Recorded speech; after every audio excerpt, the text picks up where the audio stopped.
আজকে কোরআন থেকে দূরে সরে যাওয়ার কারণেই সারা দুনিয়ায় মুসলমানেরা নির্যাতিত, নিপীড়িত, নিগৃহীত, লাঞ্ছিত, শোষিত, বঞ্চিত, অপমানিত, পদদলিত। কথা বলেন ঠিক না বেঠিক? আজকে কোরআন থেকে দূরে সরে যাওয়ার কারণেই পৃথিবীর মুসলিম অধ্যুষিত জনপদ Iraq, Iran, Afghanistan, Palestine, Tajikistan, Kazakhstan, Turkmenistan, Libya, Syria, Algeria, Bulgaria, Nigeria সহ পৃথিবীর মুসলিম অধ্যুষিত জনপদগুলোতে বেছে বেছে টার্গেট করে করে ইহুদিবাদী ইসরায়েলের প্রত্যক্ষ মদদে, সন্ত্রাসবাদী আমেরিকার আঙ্গুলি ইশারায় আর সাম্রাজ্যবাদী ভারতের নগ্ন হস্তক্ষেপে সারা দুনিয়ায় মুসলমানের রক্ত নিয়ে হোলি খেলা হচ্ছে। কথা বলেন ঠিক না বেঠিক? তারই ধারাবাহিকতায় সেই ষড়যন্ত্রের অংশ হিসাবে ৫৬,০০০ বর্গ মাইলের প্রাণপ্রিয় মাতৃভূমি বাংলাদেশ, শাহজালাল, শাহপরান, শামাকদুম, শরীয়তুল্লাহ, তিতুমিরের প্রাণপ্রিয় মাতৃভূমি বাংলাদেশ, লক্ষ লক্ষ শহীদের রক্তের বিনিময়ে অর্জিত লাল সবুজের প্রিয় মাতৃভূমি বাংলাদেশ, ৯০% মুসলিম অধ্যুষিত আমাদের প্রাণের প্রিয় মাতৃভূমি বাংলাদেশেও একটি ছোট্ট মহল সুপরিকল্পিতভাবে ইসলাম, মুসলমান, ইসলামী আন্দোলন, ইসলামী নেতৃত্ব এবং ওলামায়ে কেরামের বিরুদ্ধে সুগভীর ষড়যন্ত্রে বেঁধে উঠেছে। কথা বলেন ঠিক না বেঠিক? সুতরাং ফিরে আসতে হবে, কোরআনের কাছে ধারণ করতে হবে শুধুই কোরআন। এই কোরআন শুধু চুমু খাইলে দায়িত্ব শেষ হয়ে যাবে না। কোরআন দিয়ে শুধু মিলাদ মাহফিল পড়লেই কোরআনের হক আদায় হয় না। রমাদান কারিমে কোরআন দিয়ে শুধু খতমে তারাবি পড়লেই কোরআনের হক আদায় হয় না। আপনার পিতার মৃত্যুর পরে, মাতার মৃত্যুর পরে ৩ দিন, ৭ দিন, ১০ দিন, ৪০ দিনে কোরআন খানি করলেই কোরআনের হক আদায় হয় না। কথা বলেন ঠিক না বেঠিক? কারণ কোরআন কারীমের এই বিধান প্রতিষ্ঠার জন্য আমাদের প্রিয় নবী, বিশ্ব নবী, মানবতার বন্ধু মুহাম্মদুর রাসূলুল্লাহ সাল্লাল্লাহু আলাইহি ওয়াসাল্লাম শেবে আবু তালিবে ৩ বছর কারারুদ্ধ থেকে মানবেতর জীবন যাপন করেছেন। মুসলমান, কথা বলতে হবে ঠিক না বেঠিক? এই কোরআনের বিধান প্রতিষ্ঠার জন্য প্রিয় নবী তায়েফে পাথরের আঘাতে জর্জরিত হয়েছেন। এই কোরআনের বিধান প্রতিষ্ঠার জন্য আসহাবে কেরাম অকাতরে জীবন দিয়েছেন। এই কোরআনের বিধান প্রতিষ্ঠার জন্য আইম্মায়ে কেরাম জীবন দিয়েছেন। এই কোরআনের বিধান প্রতিষ্ঠার জন্য আমাদের ইমামে আজম আবু হানিফা রাহিমাহুল্লাহ জেলখানায় ঢুকে ঢুকে শহীদ হয়েছেন। কথা বলতে হবে ঠিক না বেঠিক? শুধু তাই নয় মুসলমান, এই কোরআনের বিধান প্রতিষ্ঠার জন্য, এই কোরআনের বিধান প্রতিষ্ঠার জন্য সৈয়দ কুতুব শহীদ হয়েছেন। এই কোরআনের বিধান প্রতিষ্ঠার জন্য শহীদ হাসানুল বান্না জীবন দিয়েছেন।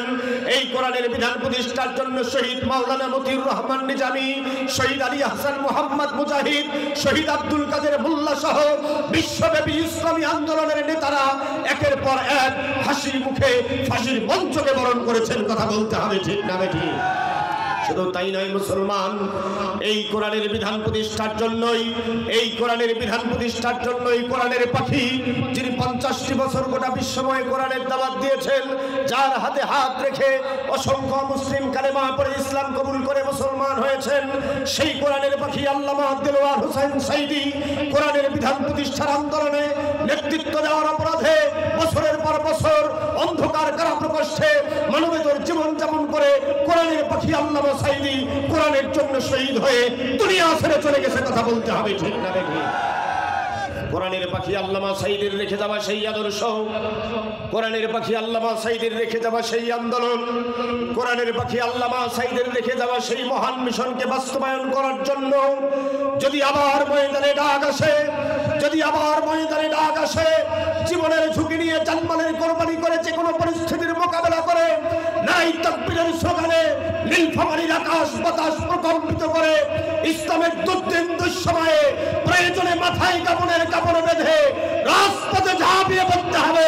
কারা রাজি আছেন? তুই হাত উঁচু করে আল্লাহ। এ ভাই, মাইকের এত সমস্যা, খালি ঝনঝন করে শব্দ হচ্ছে। আপনি এখানে এসে শোনেন না ভাই, এরকম অস্পষ্ট হলে শোনেন।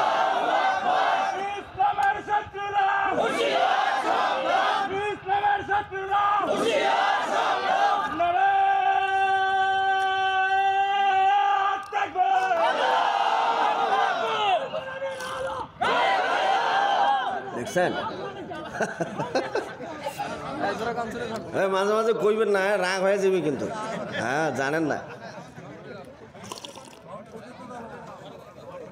আলহামদুলিল্লাহ, আলহামদুলিল্লাহ। আমার ভাইরা কষ্ট পাইলেন নাকি? হ্যাঁ, আর যাই হোক, তাকবীর দিতে কৃপণতা করা যাবে না। কথা বলেন ঠিক না বেঠিক? আমার ভাইরা, তাকবীরের নির্দেশ কে দিয়েছেন? মাহফিলে এখন তো নাই, গত দিনে ছিল, ভবিষ্যতেও আসতে পারে। যদি কোনো নেতা কোনো কর্মকর্তা কোনো ব্যক্তি বিশেষ বলে মাহফিলে তাকবীর চলবে না, আমরা সব মানতে রাজি আছি, নারাই তাকবীরের স্লোগানের সাথে কোনো কম্প্রোমাইজ করতে রাজি নাই। কথা বলেন ঠিক না বেঠিক? কথা ঠিক আছে? আমার ভাইরা, যেহেতু দিনের বেলার মাহফিল, আলোচনার সময় পাবো কম, এই জন্য সরাসরি মূল আলোচনায় যেতে চাই। বরকতময় কালামে হাকিমের সূরা নিসা, বলেন কোন সূরা? সূরা নিসা আয়াত নাম্বার 17 পাঠ করেছি আল্লাহ পাকের দেয়া তৌফিক সাপেক্ষে। আজকের আলোচনার জন্য নির্ধারিত বিষয়ের আলোকে তেলাওয়াতকৃত আয়াতে কারিমার উপরে সংক্ষিপ্ত আলোচনার নিয়ত করেছি। ওমা তৌফিকি ইল্লা বিল্লাহ। আমার ভাইরা, আলোচনার জন্য যে গুরুত্বপূর্ণ বিষয়টি নির্ধারণ করেছি সেটা হলো দুর্যোগ, দুর্ভিক্ষ, সংকট, অভাব, অনটন, এগুলো থেকে বাঁচার উপায়। আলহামদুলিল্লাহ বলেন। আমার ভাইরা, এই দুর্যোগ, দুর্ভিক্ষ, সংকট, অভাব, অনটন, বেকারত্ব, এগুলো থেকে বাঁচার উপায়, এই কথাগুলো কি কোরআনে আছে? কি মনে হয় আছে? সত্য কথা হুজুর, এলা তো কোরআনত থাকার কথা না, এলা কথা তো জীবনে শুনি নাই কোনোদিন। আছে? আছে, ঠিক তো। সব সমস্যার সমাধান কোথায় আছে? আল্লাহ বলেন, وَنَزَّلْنَا عَلَيْكَ الْكِتَابَ تِبْيَانًا لِكُلِّ شَيْءٍ وَهُدًى وَرَحْمَةً وَبُشْرَى لِلْمُسْلِمِينَ وَنَزَّلْنَا عَلَيْكَ الْكِتَابَ, নবী যে কিতাব তোমার উপরে নাজিল করেছি, তিবিয়ানান লিকুল্লি শাই, এই কিতাবের ভিতরে আমি আলোচনা করি নাই, এই কিতাবের ভিতরে আমি সমাধান দেই নাই। দুনিয়ায় এমন কোন সমস্যা নবী আমি রাখি নাই। জোরে বলেন সুবহানাল্লাহ। ওয়া হুদাম ওয়া রাহমা, এটা পথ নির্দেশিকা এবং অনুগ্রহ। ওয়া বুশরা লিল মুসলিমিন, আর মুসলমানদের যাবতীয় সমস্যার সমাধান আল্লাহর এই কালামে আছে না ভাই? বলেন। আমার ভাইরা, ক্ষুধা, দারিদ্রতা, দুর্যোগ, দুর্ভিক্ষ, সংকট মুক্ত, সন্ত্রাস, চাঁদাবাজ মুক্ত, বৈষম্য মুক্ত বাংলাদেশ গঠনের জন্যই জুলাই আগস্টের আন্দোলনে আমাদের কলিজার টুকরা সন্তানেরা ওয়াকাতরে নিজের জীবন বিসর্জন দিয়েছে। কথা বলেন ঠিক না বেঠিক?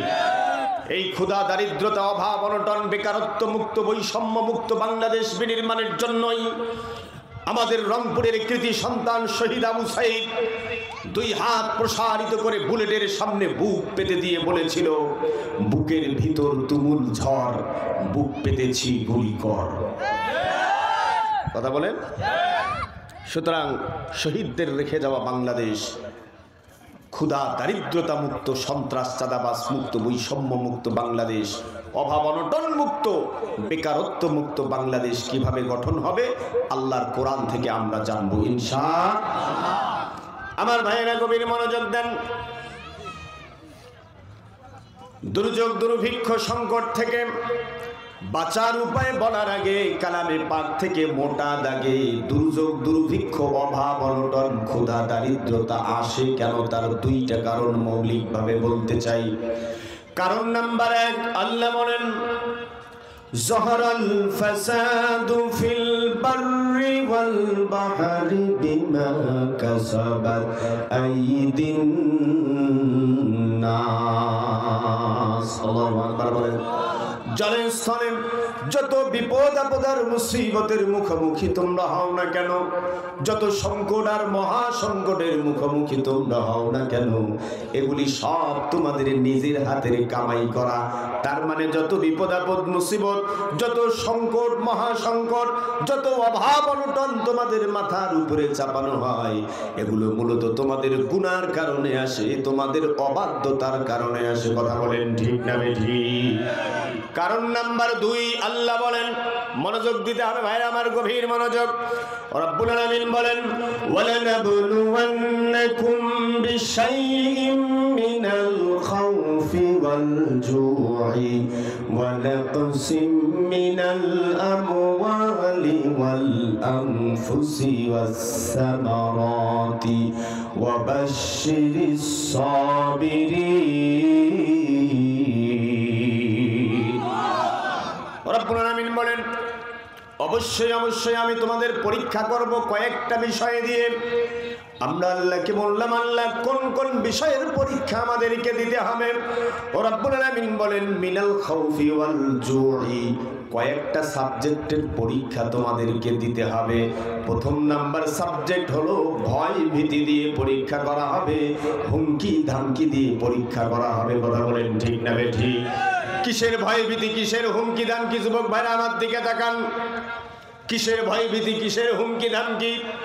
বিগত সময়ে আমরা দেখেছি প্র্যাকটিক্যালে কিছু মানুষ যারা কোরআনের পথে চলার সিদ্ধান্ত গ্রহণ করত, ইমানের পথে অবিচল থাকার সিদ্ধান্ত গ্রহণ করত, তাদেরকে ব্যবসায়িকভাবে ক্ষতিগ্রস্ত করার জন্য, তাদের জানমালের হুমকি দেওয়ার জন্য, তাদেরকে নানাভাবে ক্ষতিগ্রস্ত করার জন্য চেষ্টা করা হইতো। কথা বলেন ঠিক না বেঠিক?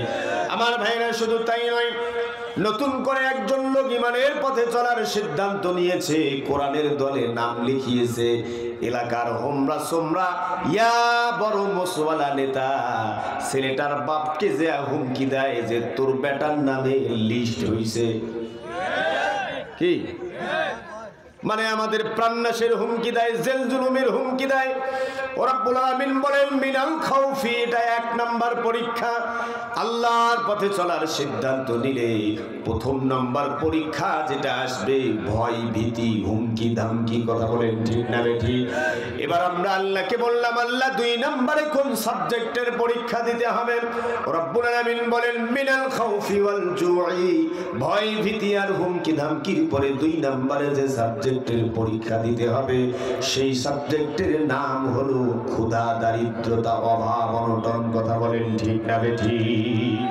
তার মানে অভাব অনটন এগুলি আল্লাহর পক্ষ থেকে পরীক্ষা হিসাবেও আসতে পারে। প্রথম আয়াত থেকে আমরা জানছি যে এগুলো আমাদের গুনার কারণে আসে। কিসের কারণে? গুনার কারণ। দুই নম্বর আয়াত থেকে আমরা জানলাম যে এগুলো আল্লাহর পক্ষ থেকে পরীক্ষা হিসাবেও আসতে পারে। কথা বলেন ঠিক না ঠিক? এখন গুনার কারণে আসুক আর পরীক্ষা হিসাবে আসুক, যে কারণেই আসুক, দুর্যোগ দুর্ভিক্ষ সংকট মুসিবত যদি আমাদের উপরে এসে যায়, তাহলে বাঁচার রাস্তা বের করার দরকার আছে না? নেই? কথা বলেন। এবার আমরা কোরআন খুলবো, একটা একটা করে দুর্যোগ দুর্ভিক্ষ অভাব অনটন বেকারত্ব থেকে বাঁচার রাস্তা বের করব ইনশাআল্লাহ। আমার ভাইয়েরা, আমরা আল্লাহ রাব্বুল আলামিনকে জিজ্ঞেস করি, আল্লাহ শহীদ আবু সাইদের রেখে যাওয়া বাংলাদেশ, শহীদ বীর মুগ্ধর রেখে যাওয়া ক্ষুধা দারিদ্রতা মুক্ত, অভাব অনটন মুক্ত, বেকারত্ব মুক্ত বাংলাদেশ আমরা গঠন করতে চাই। সন্ত্রাস চাঁদাবাজ মুক্ত, বৈষম্য মুক্ত বাংলাদেশ আমরা গঠন করতে চাই। আল্লাহ তোমার প্রেসক্রিপশন কি, তোমার নির্দেশনা কি? রব্বুল আলামিন বলেন, গোটা কালামে পাকে আল্লাহ রাব্বুল আলামিন ক্ষুধা দারিদ্রতা মুক্ত, অভাব অনটন মুক্ত, বেকারত্ব মুক্ত, সন্ত্রাস চাঁদাবাজ বৈষম্য মুক্ত বাংলাদেশ বিনির্মাণের জন্য গোটা কোরআনে কারিমে মৌলিকভাবে মোটা দাগে আল্লাহ 4 দফা কর্মসূচি ঘোষণা করেছেন। জোরে বলেন কয় দফা? ডান হাতের 4টা আঙ্গুল উঁচু করে দেখিয়ে সবাই বলেন তো কয় দফা? এবার আমরা আল্লাহকে জিজ্ঞেস করি, আল্লাহ ক্ষুধা দারিদ্রতা মুক্ত, সন্ত্রাস চাঁদাবাজ মুক্ত, অভাব অনটন মুক্ত বাংলাদেশ বিনির্মাণের জন্য প্রথম দফা কর্মসূচি কি? রব্বুল আলামিন বলেন, প্রথম দফা কর্মসূচি হলো, প্রথম দফা কর্মসূচি হচ্ছে তোমাদের নিজেদের কৃত কর্মের জন্য আল্লাহর কাছে তওবা ইস্তিগফার করতে হবে। কথা বলেন ঠিক না বেঠিক? নিজেদের কৃতকর্মের জন্য আল্লাহর কাছে কায়েমন বাক্যে নিজের গুনার কথা স্বীকৃতি দিয়ে, নিজের গুনার জন্য অনুতপ্ত হয়ে কায়েমন বাক্যে আল্লাহর কাছে ক্ষমা প্রার্থনা করতে হবে। কথা বলেন ঠিক না বেঠিক? কথা বলেন। গোটা জাতিকে, শুধুমাত্র ব্যক্তিগতভাবে নয়, বিগত 15 বছর আমরা প্রত্যেকেই কোনো না কোনো ভাবে জুলুমের শিকার হয়েছি, আর বহু মানুষ কোনো না কোনো ভাবে না চাইলেও জালিম হয়ে গেছে। কথা বলেন। ওই যে পুলিশকে বলবেন যে কেন মারছেন, বলে কি করবেন, উপরের নির্দেশ, চাকরি বাঁচাইতে হবে তো, ঠিক না বেঠিক? ওনার মন চায় নাই, কিন্তু উনি জালেম হয়ে গেছে। কথা বলেন ঠিক না বেঠিক? বহু মানুষ অটোমেটিক্যালি জুলুমের শিকার হয়েছে, আর বহু মানুষ অটোমেটিক জালিম হয়ে গেছে। কথা বলেন ঠিক না বেঠিক? এজন্য বিগত 15 বছর জাতি হিসাবে আমরা যে জুলুম মানুষের উপরে করেছি, এজন্য জাতিগতভাবে গোটা জাতিকে নিজেদের কৃতকর্মের জন্য আল্লাহর কাছে তওবা করতে হবে, ইস্তিগফার করতে হবে। কথা বলেন ঠিক না? আমার ভাইয়েরা, তওবা ইস্তিগফার কি জিনিস? হযরত হাসান বসরি রাহমাতুল্লাহ আলাইহি তিনি একদিন তার দরবারে বসে আছেন। একজন ভদ্রলোক এসে হুজুরকে বললেন, হাসান বসরি রাহমাতুল্লাহ আলাইহিকে, প্রখ্যাত তাবিঈ হাসান বসরি রাহমাতুল্লাহ আলাইহির কাছে লোকটা এসে বলল, হুজুর আমি একটা মারাত্মক সমস্যায় পড়েছি। হাসান বসরি রাহমাতুল্লাহ আলাইহি লোকটাকে বলল, কি সমস্যায় পড়েছো? লোকটা বলল, হুজুর বিয়ে করেছি, 10 বছর হয়েছে, কোনো সন্তান সন্ততি হয় না হুজুর। হুজুর কোরআন থেকে এমন একটা প্রেসক্রিপশন দেন যেন আমার স্ত্রীর সন্তান হয়। বিয়ে হয়েছে 5 বছর, সন্তান হয় না, 10 বছর সন্তান হয় না। আপনাদের এলাকায় এরকম ঘটনা আছে না নাই? যদি এমন ঘটনা থেকে থাকে, আজকে কোরআন থেকে প্রেসক্রিপশন নিয়ে যান, সরাসরি কোরআন থেকে। হাসান বসরি রাহমাতুল্লাহ আলাইহি লোকটাকে বললেন, হে আল্লাহর বান্দা, নিজের কৃতকর্মের জন্য আল্লাহর কাছে তওবা করো, ইস্তেগফার করো। সুবহানাল্লাহ বলেন। দ্বিতীয় আরেকজন ব্যক্তি আসলেন, এসে বললেন, হুজুর আমাদের এলাকায় বহু বছর ধরে, বহুদিন ধরে বৃষ্টিপাত হয় না, আর বৃষ্টিপাত না হওয়ার কারণে জমিন শুকে কাঠ হয়ে গেছে, কোনো ফসল উৎপাদন হয় না, প্রচন্ড অভাব অনটন দেখা দিয়েছে। হুজুর আমাদের জন্য আল্লাহর কোরআনের প্রেসক্রিপশন কি? হাসান বসরি রাহমাতুল্লাহ আলাইহি দ্বিতীয় লোকটাকেও বললেন, হে আল্লাহর বান্দা, বৃষ্টি যদি পেতে চাও তাহলে নিজেদের গুনার জন্য, কৃতকর্মের জন্য আল্লাহর কাছে তওবা করতে হবে, ইস্তিগফার করতে হবে। জোরে বলেন সুবহানাল্লাহ। তৃতীয় আরেকজন ব্যক্তি আসলো, কান লাগান। তৃতীয় ব্যক্তি এসে বলে, হুজুর প্রচন্ড অভাব অনটনে ভুগছি, যেই ব্যবসাতে হাত দেই সেই ব্যবসাতে লস হয়, যেখানেই হাত দেই সেখানেই লাল বাতি জ্বলে। হুজুর ঋণে জর্জরিত, কিস্তির বই 8 খান, রক্তের গ্রুপ নো পজিটিভ। রক্তের গ্রুপ বোঝেন নাই বোধহয়, মানে কিস্তির বই কয় খান? আমার বাড়ির পাশে চাচা আছে, উনি কয় যে আমার সপ্তাহে 7 দিনে ম্যানেজার আইছে। আমি বলছি শুক্রবার তো ম্যানেজার আসিল কথা না?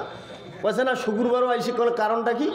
কয়েছে যে ওই বৃহস্পতিবারের কাজাটা আদায় করার জন্য মাঝে মাঝে শুক্রবারও জিয়ারত করে। কথা বোঝেন নাই? মানে কোনোদিন ফাঁক যায় না, আল্লাহর রহম। কিস্তির বই কয় খান? 8 খান। রক্তের গ্রুপ নো পজিটিভ, মানে কিস্তির চিন্তায় রক্ত শূন্য হয়ে গেছে। লোকটা বলল, হুজুর ঋণে জর্জরিত, অভাব অনটন মোটে পিছু ছাড়ে না হুজুর, পরামর্শ কি? কোরআনের নির্দেশনা কি? আল্লাহর বান্দা প্রখ্যাত তাবিঈ হাসান বসরি রাহমাতুল্লাহ আলাইহি লোকটাকে বললেন, হে আল্লাহর বান্দা, অভাব অনটন থেকে যদি বাঁচতে চাও, দারিদ্রতার কষাঘর থেকে যদি বাঁচতে চাও, ঋণের বোঝা থেকে যদি মুক্তি পেতে চাও, তাহলে আল্লাহর কাছে নিজের গুনার জন্য তওবা করতে হবে, ইস্তিগফার করতে হবে। জোরে বলেন সুবহানাল্লাহ। এইবার 3 জন লোক 3টা রোগ নিয়ে আসছে, 3 জনকে একই প্রেসক্রিপশন দিয়েছেন হাসান বসরি রাহমাতুল্লাহ আলাইহি। যাই আইসে তাকে কয় ইস্তেগফার, যাই আইসে তাকে কয় ইস্তেগফার। এইবার হুজুরের শাগরেদ হুজুরকে ধরি ফেলাইছে, কয় হুজুর 3 জন লোক পর আসলো, 3টা ভিন্ন ভিন্ন সমস্যা নিয়ে, আর আপনি 3 জনকেই একই প্রেসক্রিপশন দিয়েছেন, একই ঔষধ দিয়েছেন, কারণটা কি? হাসান বসরি রাহমাতুল্লাহ আলাইহি বললেন, হে আল্লাহর বান্দা, প্রেসক্রিপশন আমি দেই নাই, আমার আল্লাহ দিয়েছে। আল্লাহু আকবার। প্রেসক্রিপশন কে দিয়েছে? হ্যাঁ, দলিল কালামে পাকের সূরা নূহের 10 থেকে 12 নম্বর আয়াত।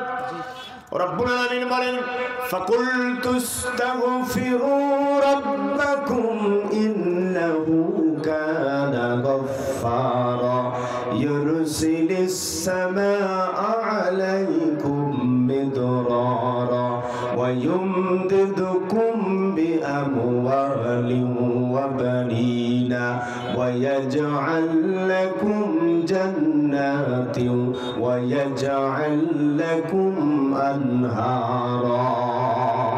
আল্লাহু আকবার বলেন। রব্বুল আলামিন বলেন, ফাকুলতুস্তাগফিরু রাব্বাকুম ইন্নাহু কানা গাফফারা। হে নবী আপনি বলেন, হে নূহ, তুমি তোমার জাতির লোকদেরকে বলো, ও আমার জাতির লোকেরা, যদি অভাব অনটনের হাত থেকে বাঁচতে চাও, ভয়ঙ্কর দুর্ভিক্ষের হাত থেকে বাঁচতে চাও, আপনাদের জ্ঞাতার্থে জানাচ্ছি, আল্লাহর পয়গম্বর নূহ আলাইহিস সালামের জামানায় 20 বছর ভয়ঙ্কর দুর্ভিক্ষ হয়েছিল। কয় বছর? জোরে বলতে হবে, কয় বছর? এই 20 বছরে নূহের জাতির লোকদের মধ্য থেকে একজন মহিলা 20 বছরে গর্ভধারণ করে নাই। 20 বছরে একজন মহিলার কোনো বাচ্চা হয় নাই। প্রচন্ড ক্ষুধা দারিদ্রতার কষাঘাতে এমন অবস্থা সৃষ্টি হয়েছে। 20 বছর বৃষ্টিপাত না হওয়ার কারণে ফসল উৎপাদন হয় নাই। ফসল উৎপাদন না হওয়ার কারণে খাদ্য অভাব দেখা দিয়েছে। খাদ্য অভাব দেখা দেওয়ার কারণে পুষ্টিহীনতা দেখা দিয়েছে। পুষ্টিহীনতা দেখা দেওয়ার কারণে মারাত্মকভাবে এমন বিপর্যয়ের মধ্যে মানুষ পড়ে গেছে, মহিলারা সন্তান পর্যন্ত ধারণ করতে পারে নাই। আল্লাহর পয়গম্বর নূহের জাতির লোকেরা পয়গম্বর নূহ আলাইহিস সালামকে এসে বললেন, হে নূহ, তুমি নাকি আল্লাহর নবী, তুমি যদি সত্যি আল্লাহর নবী হয়ে থাকো, তাহলে তোমার আল্লাহর কাছে আমাদের এই অবস্থা থেকে মুক্তির জন্য প্রার্থনা করো। পয়গম্বর নূহ আলাইহিস সালাম আল্লাহর কাছে যখন নিজের জাতির লোকদেরকে বাঁচানোর জন্য অভাব অনটন এবং দুর্ভিক্ষের হাত থেকে বাঁচার জন্য আল্লাহর কাছে কায়েমন বাক্যে প্রার্থনা করেছে, রব্বুল আলামিন তখন নূহ আলাইহিস সালামকে এই জিনিসটা বলেছে। কি বলেছিলেন আল্লাহ নূহ আলাইহিস সালামকে? আল্লাহ বললেন, ফাকুল তুস্তাগফিরু রাব্বাকুম ইন্নাহু কানা গফফারা। হে নূহ, তোমার জাতির লোকেরা যদি অভাব অনটন আর দুর্যোগ দুর্ভিক্ষের কবল থেকে বাঁচতে চায়, গোটা জাতির লোকদেরকে নিজেদের কৃতকর্মের জন্য তওবা করতে হবে, ইস্তিগফার করতে হবে। জোরে বলেন সুবহানাল্লাহ। নূহের তর্কপ্রিয় জাতি এবার বলছে, হে নূহ, আমরা যদি তওবা করি, ইস্তিগফার করি, কি লাভ হবে? আল্লাহ বলেন, ইউরসিলিস সামা আলাইকুম মিদরারা, আমি প্রতিশ্রুতি দিচ্ছি আসমান থেকে মুষলধারে বৃষ্টি বর্ষণ হবে। আল্লাহু আকবার বলেন। শুধুমাত্র বৃষ্টি বর্ষণ হবে তাই নয়, ওয়ায়ুমদিদুকুম বিআমওয়াল, শুধু বৃষ্টি দিয়ে আল্লাহ শেষ করবেন না, আল্লাহ তোমাদের সম্পদ বৃদ্ধি করে দিবেন, তোমাদের অভাব অনটন চিরতরে দূর করে দিবেন। জোরে বলেন সুবহানাল্লাহ। শুধুমাত্র অভাব অনটন দূর করে দিবেন, শুধুমাত্র সম্পদ বৃদ্ধি করে দিবেন তাই নয়, নূহের জাতির লোকদেরকে আল্লাহ রাব্বুল আলামিন জানিয়ে দিলেন, ওয়ায়ুমদিদুকুম বিআমওয়ালিন ওয়া বানিন, শুধু সম্পদ বাড়িয়ে দেওয়া হবে তাই নয়, বরং 20 বছর তোমাদের মহিলারা সন্তান ধারণ করতে পারে নাই, যদি তারা নিজের গুনার জন্য তওবা করতে পারে, ইস্তিগফার করতে পারে, আমি আল্লাহ গ্যারান্টি দিচ্ছি, আমি আল্লাহ প্রতিশ্রুতি দিচ্ছি, নিজের গুনার জন্য তওবা করে খালেস ভাবে যদি আল্লাহর কাছে ক্ষমা চাইতে পারে, তাহলে আল্লাহ তোমাদেরকে ঘর ভর্তি সন্তান দান করবেন। জোরে বলেন সুবহানাল্লাহ। গ্যারান্টি কে দিচ্ছেন? হাসান বসরির কাছে 3 জন লোক আসছিল, 3টা সমস্যা নিয়ে, একেবারে 3টা সমস্যারই একই সমাধান দিয়ে দিয়েছে। আল্লাহু আকবার বলেন। আমার ভাইরা, সুতরাং গোটা জাতিকে জুলমাতের হাত থেকে রক্ষা পাইতে হলে, অভাব অনটন দুর্যোগ দুর্ভিক্ষ সংকটের হাত থেকে জাতিকে বাঁচাতে চাইলে, প্রিয় মাতৃভূমি বাংলাদেশকে অভাব অনটন এবং বেকারত্বের হাত থেকে বাঁচাতে চাইলে, সন্ত্রাস চাঁদাবাজ বৈষম্যের হাত থেকে বাঁচাতে চাইলে, গোটা জাতিকে তওবা ইস্তিগফার করতে হবে। কথা বলেন ঠিক না বেঠিক? আমার ভাইয়েরা, ইস্তিগফার কি জিনিস? ছোটবেলায় আমার মা আমাকে শিখিয়েছিলেন। আমার মা অবশ্যই এই এলাকার সন্তান, মানে এই এলাকা আমার নানার বাড়ি। ছোটবেলায় মা হচ্ছে আমাদের প্রথম শিক্ষিকা, ঠিক না বেঠিক বলেন? আমার ভাইয়েরা, মা জননী আমাকে শিখিয়েছিল, বাবা মা জননী আমাকে শিখিয়েছিল একটা জিনিস আমার মনে আছে, কান লাগান। মা জননী আমাকে শিখিয়েছিল, বাবা ভুল হওয়ার সাথে সাথে 3 বার ইস্তিগফার করতে হবে। কয়বার? আমি বলছি কিভাবে? আমার মা ছোট মানুষ, যতটুকুন পড়াশোনা ততটুকুন আমাকে শিখিয়েছে। আমার মা বলেছিল, ভুল হওয়ার সাথে সাথে 3 বার বলতে হবে তওবা তওবা তওবা। কথা বলেন নাই? আমার ভাইয়েরা, বিশ্বাস করেন, তওবা করতে হবে, এই অনুভূতিটা সেদিন বুঝেছিলাম বটে, কিন্তু তওবা তওবা তওবা বললেই তওবা হয় না। কথা বলেন ঠিক না বেঠিক? মুখে মুখে আপনি তওবা বলবেন, তওবা হবে না। 70 ঊর্ধ্ব মুরব্বী দবির চাচাকে আমি যদি জিজ্ঞেস করি, চাচা জীবনে তওবা করেছেন নাকি? বলে হ্যাঁ, জীবনে বহুবার তওবা করেছি। চাচা কিভাবে তওবা করেছেন? চাচা হয়তো বলবে তওবা তওবা তওবা আস্তাগফিরুল্লাহ আস্তাগফিরুল্লাহ এইভাবে বলছি। বিশ্বাস করেন, তওবা তওবা তওবা মুখে বললেই তওবা হয় না। তওবা করার সুনির্দিষ্ট একটা নিয়ম আছে, পদ্ধতি আছে। কথা বলেন ঠিক না বেঠিক? কিভাবে তওবা করবেন শোনেন। বরকতময় কালামে হাকিমের সূরা নিসার 17 নম্বর আয়াতখানা যেটা আমি পাঠ করেছি খুতবায়, রব্বুল আলামিন বলেন ইন্নামাত তাওবাতু আলাল্লাহি লিল্লাযীনা ইয়া'মালুনাস সুআ বিজাহালাতিন সুম্মা ইয়াতুবুনা মিন করিবিন ফাউলাইকা ইয়াতুবুল্লাহ।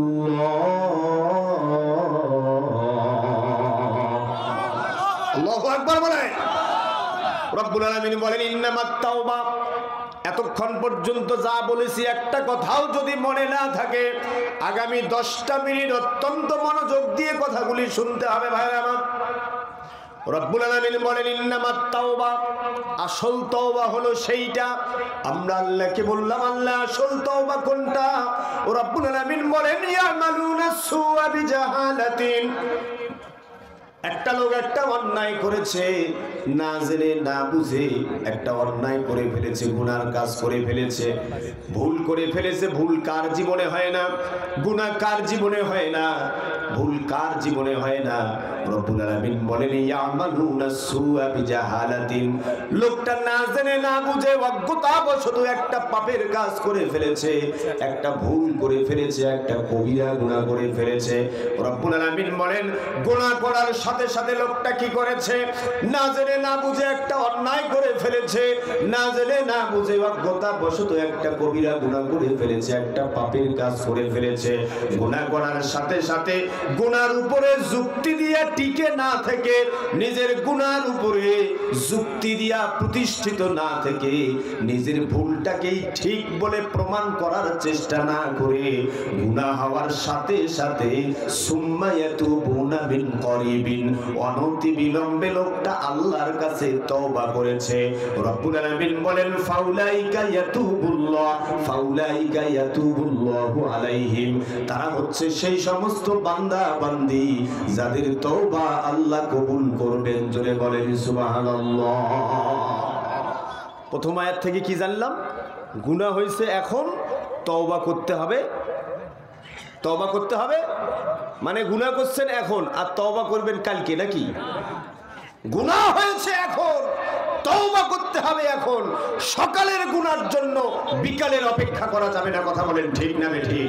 কারণ বিকাল হওয়ার আগেই আপনি মরতে পারেন। কথা বলেন ঠিক না বেঠিক? কোরআন বলছে সুম্মা ইয়াতুবুনা মিন করিবিন। গুনাহ হওয়ার সাথে সাথে গুনার উপরে প্রতিষ্ঠিত না থেকে, গুনার উপরে গো ধরে না থেকে, নিজের ভুলকে ঠিক বলে প্রমাণ করার চেষ্টা না করে যদি আপনি নিজের ভুল স্বীকৃতি দেন, আল্লাহর কাছে কায়েমন বাক্যে ক্ষমা প্রার্থনা করেন, রব্বুল আলামিন প্রতিশ্রুতি দিয়েছেন ফাউলাইকা ইয়াতুবুল্লাহু আলাইহিম, আল্লাহ আপনার তওবা কবুল করবেন। জোরে বলেন সুবহানাল্লাহ।